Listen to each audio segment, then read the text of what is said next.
Hi guys, அனைவருக்கும் வணக்கம். Welcome to our channel Sakthi Sivam creation. நம்ம இந்த சேனல் எதை பற்றி பார்க்க போகிறோம் அப்படின்னா, இன்ஸ்டாகிராமில் ட்ரெண்டிங்கில் இருக்கக்கூடிய கிப்லி இமேஜ் வந்து எப்படி மேக் பண்ணுறதா பார்க்க போகிறோம். வாங்க வீடியோ கொடுப்பலாம். அதுக்கு முன்னாடி நீங்கள் நம்ம சேனல் புதுசாக நம்ம சேனலை சப்ஸ்கிரைப் பண்ணி பக்கத்தில் இருக்க பெல்லையும் கிளிக் பண்ணி ஆள்னு கொடுத்துக்கோங்க. அப்போ தான் நம்ம போகிற ஒவ்வொரு வீடியோமே நோட்டிஃபிகேஷன் வரும். இப்போ அவங்க வீடியோ கொடுப்பலாம். இப்போ உங்கள் மொபைலில் நான் கீழே டிஸ்கிரிப்ஷனில் கொடுத்த லிங்கை கிளிக் பண்ணி ஓப்பன் பண்ணிக்கோங்க. ஸோ ஓப்பன் பண்ணால் உங்களுக்கு வந்து அந்த இன்டர்ஃபேஸ் வந்து இப்படி தான் இருக்கும். இப்போ இதில் இங்கே கெட் ஸ்டார்டட் ஃபார் ஃப்ரீன்னு இருக்கும், அதை கிளிக் பண்ணிக்கோங்க. ஸோ கிளிக் பண்ணதுக்கப்புறமா இங்கே மேலே வந்து லாகின் ஆகலாம் சைனப் இருக்கும். அதை கிளிக் பண்ணி நீங்கள் வந்து சைனப் பண்ணிக்கோங்க. ஸோ நான் இப்போ வந்து கண்டினியூ கூகுள் நான் வந்து சைனப் பண்ணிக்கிறேன். ஸோ இப்போ வந்து லாகின் பண்ணியாச்சு. ஸோ லாகின் பண்ணதுக்கப்புறம் இங்கே ஃபஸ்ட்டாக ஒரு ஆப்ஷன் ஃபோட்டோ டு கிப்லின்னு இருக்கும், அதை கிளிக் பண்ணிக்கோங்க. ஸோ அதை கிளிக் பண்ணதுக்கப்புறம் உங்களுக்கு என்ன இமேஜ் வேணுமோ அந்த இமேஜ் செலக்ட் பண்ணிக்கோங்க. நான் வந்து இப்போ இந்த இமேஜ் செலக்ட் பண்ணிக்கிறேன். ஸோ செலக்ட் பண்ணதுக்கப்புறம் இங்கே ஃபஸ்ட்டாக வந்து ஒரு கிப்லின்னு இருக்கும், அதை வந்து கிளிக் பண்ணி ஜென்ரேட் கொடுத்துக்கோங்க. ஸோ இப்போ வந்து நமக்கு வந்து இங்கே ஜென்ரேட் ஆகிட்டு இருக்கு. ஸோ பார்த்தீங்கன்னா உங்களுக்கே தெரியும்.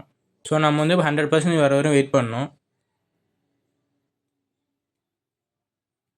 வந்து உங்களுக்கு வந்து ஒரு குறிப்பிட்ட கிரெடிட்ஸ் வந்து கொடுத்துருப்பாங்க.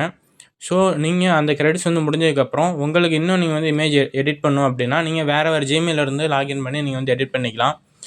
ஸோ நீங்கள் 1-2 ஜிமெயில் வச்சிங்கன்னா லாகின் பண்ணி எடிட் பண்ணிக்கோங்க. அப்படி இல்லைனா தனியாக ஒரு ஜிமெயில் ஐடி கிரியேட் பண்ணி இதில் வந்து லாகின் பண்ணி எடிட் பண்ணிவிட்டு அந்த இமெயில் ஐடி நீங்கள் வந்து ரிமூவ் பண்ணிக்கலாம். 1 or 2 இமேஜஸ் தான் எடிட் பண்ணுறேன், உங்களுக்கு வந்து ஒரு இமெயில் ஐடியே போதும். ஸோ இப்போ பார்த்தீங்கன்னா நமக்கு வந்து இந்த மாதிரி ரெடி ஆகி வந்துடும். ஸோ இது இப்போ இங்கே மேலே ஒரு ஆப்ஷன் இருக்குது, டவுன்லோட்னு, அதை கிளிக் பண்ணிக்கோங்க. ஸோ இப்போ இந்த இமேஜ் வந்து லாங் ப்ரெஸ் பண்ணி இந்த இடத்துல டவுன்லோட் இமேஜ் இருக்கும், அதை கிளிக் பண்ணி நீங்கள் வந்து டவுன்லோட் பண்ணிக்கலாம். ஸோ அவ்வளோதாங்க இந்த வீடியோ. உங்களுக்கு பிடிச்சிருந்தா லைக் பண்ணுங்கள், ஷேர் பண்ணுங்கள், கமெண்ட் பண்ணுங்கள். அண்ட் மறக்காம நம்ம சேனலை வந்து சப்ஸ்கிரைப் பண்ணிக்கோங்க. நீங்கள் இந்த மாதிரி எடிட் பண்ணிங்கன்னா நம்ம இன்ஸ்டாகிராம் பேஜை வந்து டேக் பண்ணி போஸ்ட் பண்ணுங்கள். நானும் வந்து பார்த்து எப்படி பண்ணியிருக்கீங்கன்றதை வந்து கமெண்ட்டில் சொல்கிறேன். ஸோ அடுத்து வேறு எப்படிலாம் வந்து கிப்லி இமேஜ் வந்து எடிட் பண்ணலான்ற வீடியோ வந்து நான் வந்து அடுத்தடுத்து போஸ்ட் பண்ணிட்டே இருக்கேன். ஸோ அவ்வளோதாங்க இந்த video. Tata bye bye, take care guys.